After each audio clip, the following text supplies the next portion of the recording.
I've got a handful of teams at 3-2, above 500, that could really use the Week 6 win. Mike Del Tufo hit it. First one's obvious. It involves two 3-2 teams. Once upon a time at 3-0, trying to avoid the dreaded 3-game losing streak to wipe out that terrific start. Right.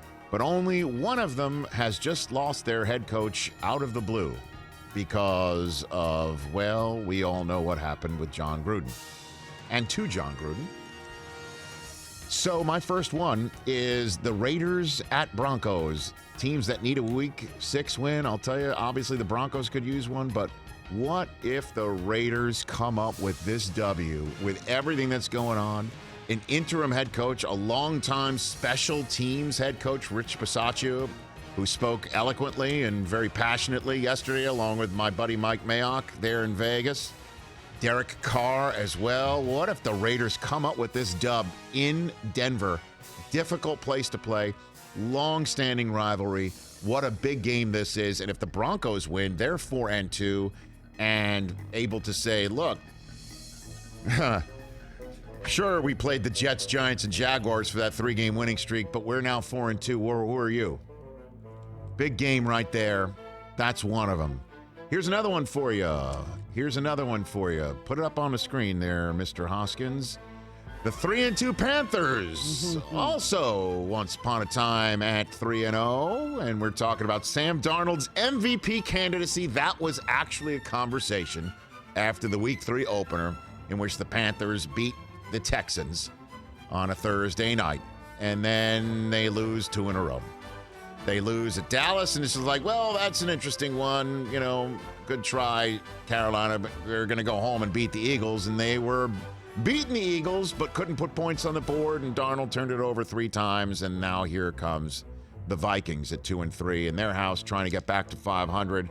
Boy, the Panthers could really use this win, certainly with the Saints on a bye and getting can't guard Mike. Expected to see Michael Thomas back in the fleur-de-lis when he comes off the bye week for the Saints.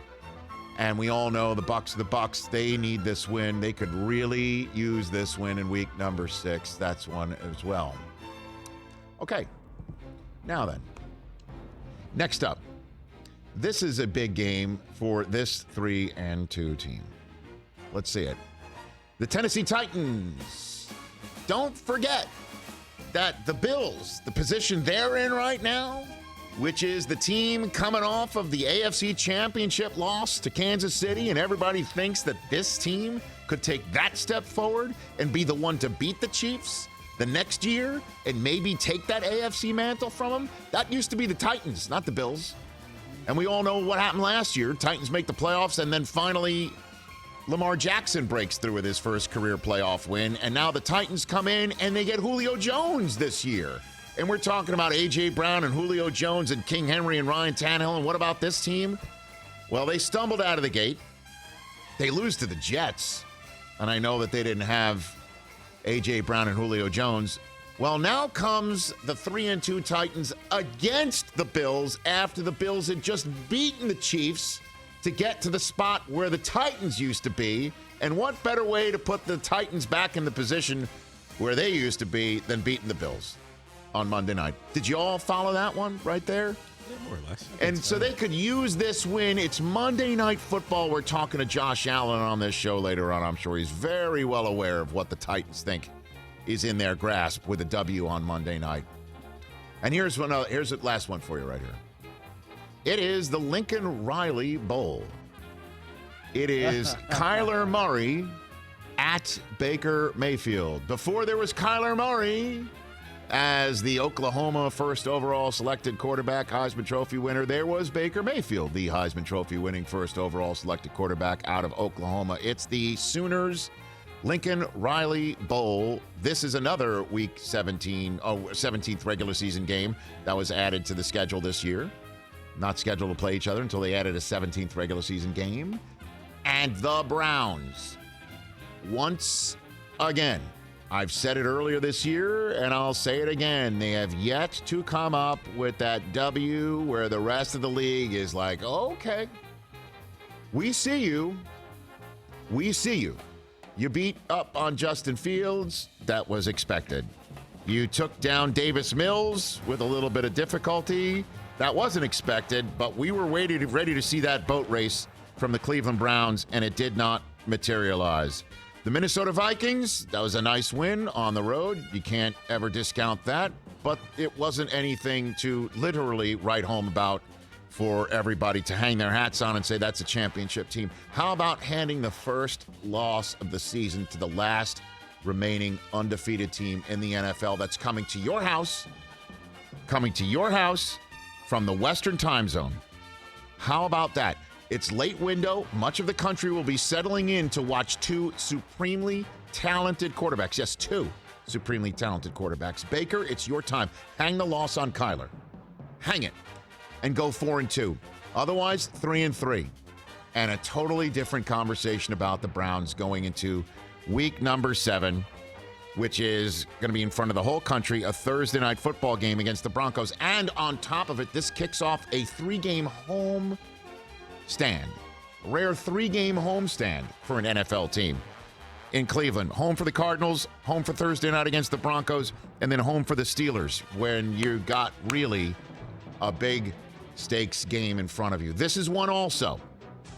The Browns come up with the W here.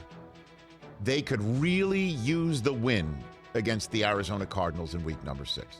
Do you think we need one more?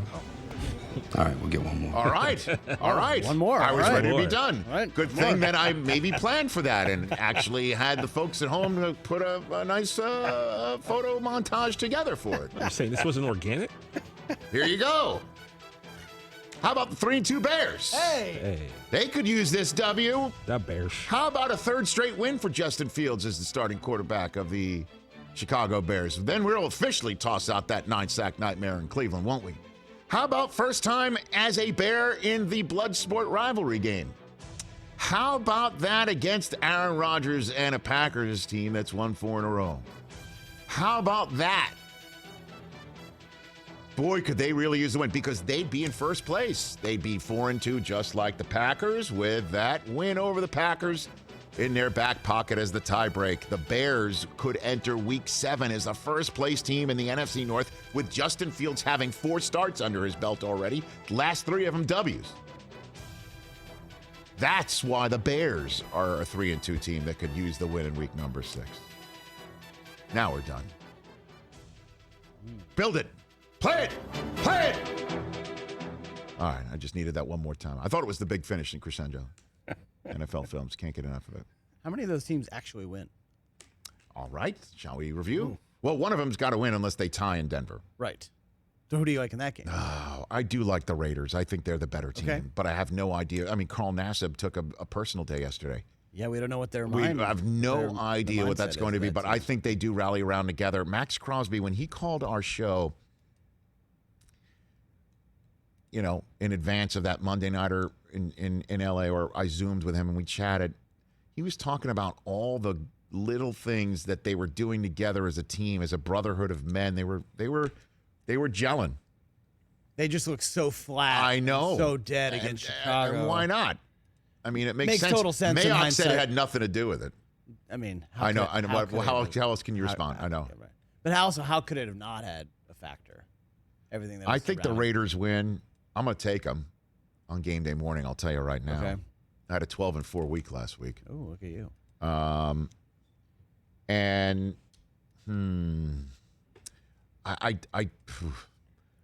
Bears don't win. I think the Packers do take that. Yeah. I got to sit it down and just. I know Chandler Jones for Arizona. I mean, that should be a helpful boost for And Cleveland. Tyler kind of had a little shoulder. Yeah, he was thing kind of at the end of rubbing that. game. He was rubbing the shoulder, like it was like his arm. It looked like his try. Yeah, with this You know, little on his throwing concerning. arm. Okay, I don't know where I'm going with that one. I'll be very honest with you. Maybe just take the home team just because. I don't know. It's a late window. If it was an early window game too, your West Coast team coming east. Yeah. That's a benefit to Arizona that it's later in the day. Mhm. Hey, you watched all the way to the end. Thanks for that. Watch more right here.